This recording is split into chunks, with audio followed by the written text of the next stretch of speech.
Fala pessoal, professor Paulo, professor de filosofia, de sociologia.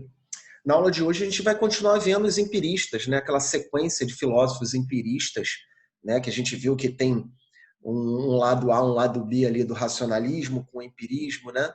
Principalmente o racionalismo de Descartes. A gente viu o primeiro filósofo empirista como o John Locke, né? Lá no ano de 1600 e lá vai fumaça. Depois a gente viu um cara muito importante para a ciência. A gente sabe que o empirismo é totalmente ligado com a experimentação, com os sentidos, né? A gente viu o Bacon, né? O Francis Bacon, esses filósofos ingleses, né? E hoje a gente vai ver um cara também muito importante para a gente fechar aí esse empirismo, que é o David Hume. Esse David Hume, ele vai falar também sobre a questão dos sentidos, sobre a questão das nossas impressões, das nossas ideias, né? Como isso move o conhecimento humano, não é isso? Então, essa treta mesmo só vai ser resolvida para frente com o Nietzsche, tudo bem? Com o Nietzsche, mas para a gente entender hoje, fechar esses empiristas, que são importantíssimos para o entendimento da filosofia da Idade Moderna, tá? A gente vai fechar aí com o David Hume, tudo bem? Vou estar colocando material aqui para vocês colocarem aí no caderno de vocês. O David Hume, a gente fala que é a retomada do empirismo, porque ele vai fazer um livro que é com esse nome aqui, Investigação acerca do Entendimento Humano, do David Hume. Ele vai ser de 1748. Para vocês terem uma ideia, o John Locke foi um dos primeiros empiristas. Aí ele vai fazer um livro chamado Um Ensaio acerca do Entendimento Humano, de 1689. Tá? Para quase 100 anos depois, o David Hume vai estar escrevendo esse livro, A Investigação. Então, os caras eram muito bons escritores, mas como nome de livro, eles não eram muito criativos, né? Então, em 1748, ele vai estar escrevendo sobre essa questão do entendimento humano, tá? A ideia dele seria o quê? Vamos lá. Que, principalmente, continuar criticando o racionalismo. Ah, professor, mas já tem 100 anos, esses caras ainda estão nesse negócio de crítica, de defesa, assim, ainda estão. Então, ele é um crítico do racionalismo, principalmente lá do Descartes, e critica o inatismo, né? Aquela coisa do nascimento do ser humano, né? Que o ser humano seria inato, né? Ele defende a tese segundo a qual todo conhecimento deriva da experiência sensível. E a gente viu isso no John Locke, né? Que a questão da experiência sensível é o quê? Dos nossos sentidos. Então, todo conhecimento para o David Hume, ele vai confirmar isso, por isso que a gente chama o David Hume como uma retomada do empirismo, né? Mas ele vai criar coisas novas, fiquem calmos. Tá? Então, para ele concorda com o Locke, ele fala que todo conhecimento humano é gerado através de experiências sensíveis, então, através dos nossos 5 sentidos, a gente vai estar gerando esse conhecimento. Ele vai falar que tudo seria entendido através de percepções, tudo bem? E aí, essas percepções, para o Hume, era dividido em 2 categorias. Vamos lá. Primeiro, isso é importante. Ih, acabei errando aqui. Impressões referem-se, com M, tá? I'm sorry. Impressões referem-se aos dados fornecidos pelos sentidos. Tudo bem? Então, quando você tem uma impressão para o David Hume, quando você tem ali os sentidos fornecendo dados para você, tá? Ideias, vamos lá, referem-se a representações mentais derivadas de impressões sensoriais, tá? Então, vamos dar o exemplo disso, para ficar claro. Para o David Hume, essa questão de impressão, ele é ligada a o que os sentidos dão para a gente, tá? Quando eu viajei por Oriente Médio, né? Só um exemplo para vocês. Quando eu viajei lá para o Oriente Médio, eu nunca tinha visto um camelo na minha vida. Nunca. Tá? Mas aí eu resolvi ir lá no deserto, vamos fazer um passeio, e um dos passeios era andar de camelo, né? Então, quando eu vi o camelo pela primeira vez, eu tinha uma ideia de que era o camelo. A gente vai chegar nessa questão da ideia. Mas, quando eu encostei no camelo, né, eu senti o cheiro do camelo, que não é nada agradável. Eu andei lá no camelo, né? Eu pude escutar o camelo ali fazendo alguns barulhos. Eu tive uma impressão certa do que era um camelo. Tudo bem? Porque os meus sentidos naquele momento me levaram a uma impressão perfeita do que é o camelo. Tudo bem? Antes disso, eu tinha uma ideia, tá? Outro exemplo para uma ideia é ornitorrinco. Alguém já ouviu falar de ornitorrinco? Eu já. É aquele animal que é mamífero, mas bota ovo, tem pé de pato, tem bico de pato, enfim, é um animal lá da Austrália. Eu nunca vi um ornitorrinco, tá? Eu já li livros, né, imagens de ornitorrinco. Eu tenho uma ideia do que é o ornitorrinco, tá? Então, para o David Hume, quando você tem uma ideia que você analisa ali, é uma ideia. Se você teve uma experiência sensorial com os seus sentidos com algo, você tem uma impressão. Tá? Isso pode ser para tudo, né?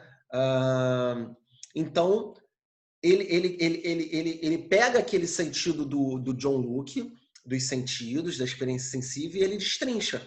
Olha só, impressões é quando a gente realmente tem um contato dos sentidos com algo, tá? E ideia é quando você tem uma representação mental, você imagina que aquilo é daquele jeito. Tudo bem? Então, isso aí a gente pode usar diversos tipos de exemplos, né? Eu usei o exemplo do camelo, do ornitorrinco, mas é simples de entender, tudo bem? E aí, galera, quando ele fala de impressões mais ideias, né? Então, essas impressões mais essas ideias... O professor se perdeu um pouco aqui. Isso. Impressões mais ideias seria o quê? Toda representação, tá? Toda ideia, né, é uma representação de alguma impressão, tá? Para o David Hume. Então, ideia é aquilo que a gente não teve uma experiência sensorial, né, dos sentidos. Mas essa ideia ela é uma representação de alguma impressão, né? Alguém já teve essa impressão, né? E passou para outras pessoas que vão passar a ter ideias, né? Eu nunca tive contato com um tubarão, mas alguém já teve, alguém já falou como é um tubarão, alguém já tirou foto de um tubarão, e quando eu vejo esse tubarão, eu tenho uma ideia do que é um tubarão, porque alguém teve uma impressão desse tubarão, né? Teve uma experiência sensorial, uma experiência sensível com esse tubarão. Então, o Rumi entendia também que as impressões e ideias se sucedem continuamente nas operações mentais do ser humano. Esse processo seria chamado de associação de ideias. Tá? Então, eu tenho impressão de um monte de coisa. Não tem aquele papo de amigo?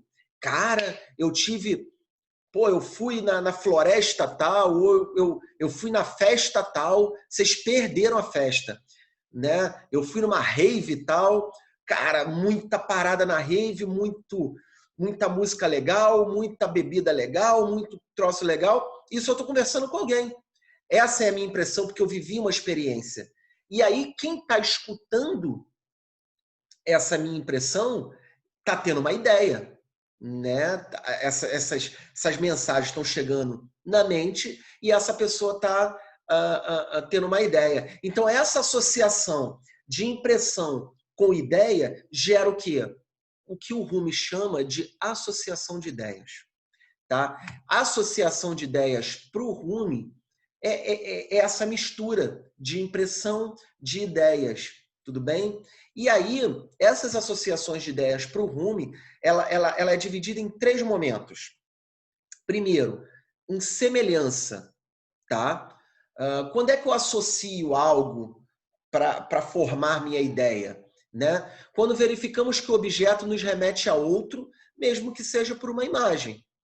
Tudo bem? Por exemplo, não sei se vocês são da época, eu sou, desculpa se o exemplo não bate aqui com a idade de vocês. Mas quando eu lembro daquele animal lá da Austrália, o diabo da Tasmânia, eu lembro daquele Tasmania do desenho. Não tem jeito. Vem na hora a associação de ideia. Né? Ou quando eu escuto alguma música que me remete a algum lugar, automaticamente já vem a associação. Ou quando eu sinto um cheiro, né? Quando eu sinto um cheiro muito específico, que me lembra uma pessoa, me lembra um lugar, isso é semelhança. Eu vou associar, né? Mesmo que seja por imagem ou por outro tipo de coisa, por outro tipo de sentido, algo rapidamente. Né? Por exemplo, eu pego uma foto de infância minha, a cara é praticamente a mesma, tudo bem? E aí você vai olhar, cara, isso é o professor, né? Automaticamente você associa essa imagem a algo, então por semelhança, tá? Tudo bem? Outro ponto aí importante é essa palavrazinha aí meio complicada, que é a consiguidade. Quando a comparação se dá entre objetos idênticos, isso é simples. Né? Eu botei o exemplo aí de mochila. Quantas mochilas... Gente, eu tenho uma filha pequena, menina. Né? Se vocês têm aí criança pequena, ou um irmão, ou um sobrinho, ou um primo, vocês sabem que o ramo de mochila para a escola é um negócio de maluco. Até vocês, adolescentes mesmo, né? Quantos modelos de mochila vocês conseguem lembrar aí que existe na hora de vocês escolherem para começar o ano letivo? Então, mas mochila pode ser de camping, pode ser escolar, pode ser mochila para trabalho, enfim, mochila é mochila, tá?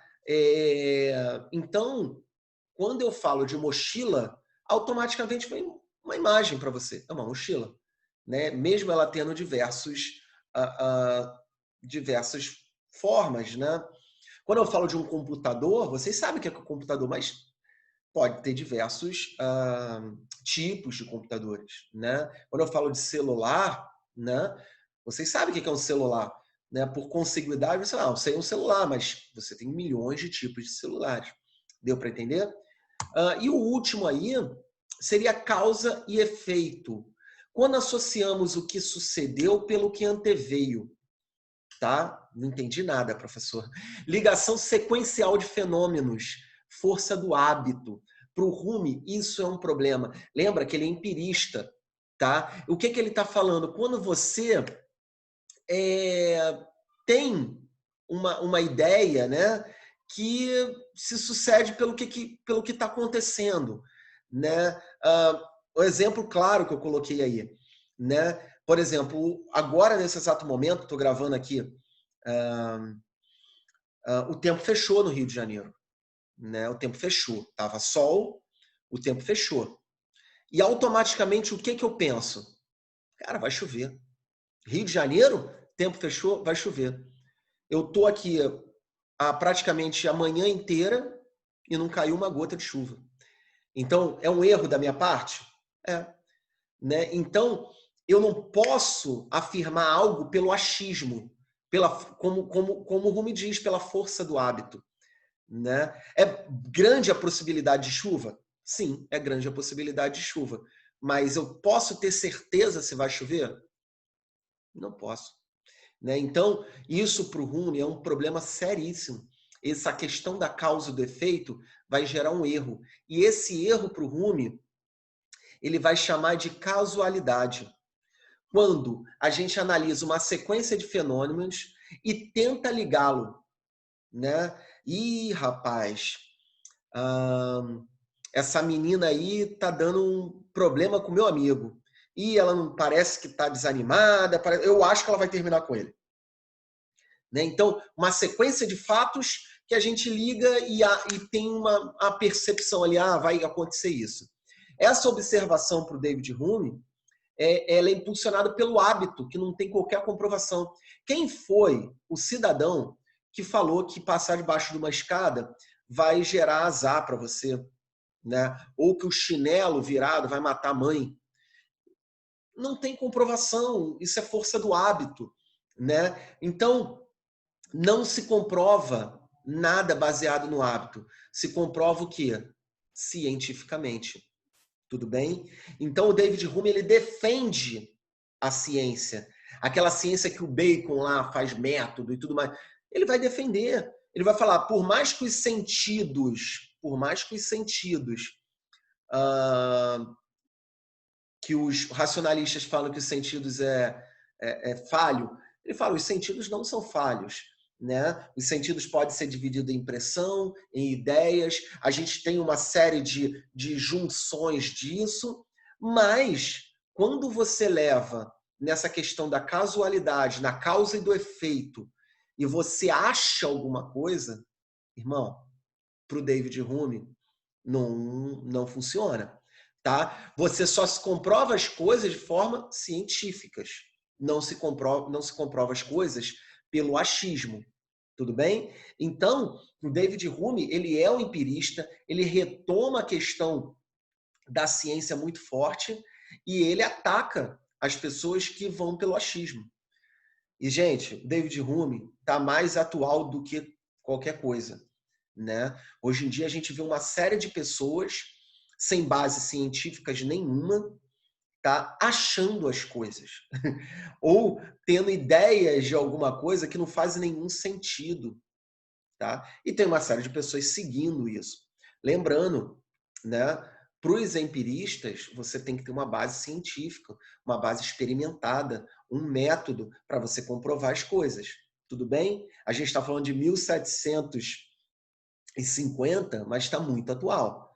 Tá? Então, para cair uma questão no vestibular sobre isso, para você desenvolver redação, para você... É muito importante você ter a ideia do que esses caras traziam lá no empirismo, o início de tudo, o início da ciência, o início da revolução científica na Idade Moderna.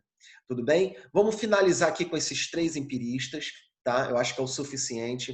A gente vai ver alguns filósofos ainda para frente, tá? Mas espero que vocês tenham entendido qual é a concepção racional, qual é a concepção empirista. Esses caras ficaram brigando muito tempo. Depois a gente vai ter um cara chamado Nietzsche aí, que vai tentar resolver essa treta. Mas isso é cena para o próximo capítulo. Tudo bem? Grande abraço, espero que tenham gostado da aula. Fiquem com Deus e até mais.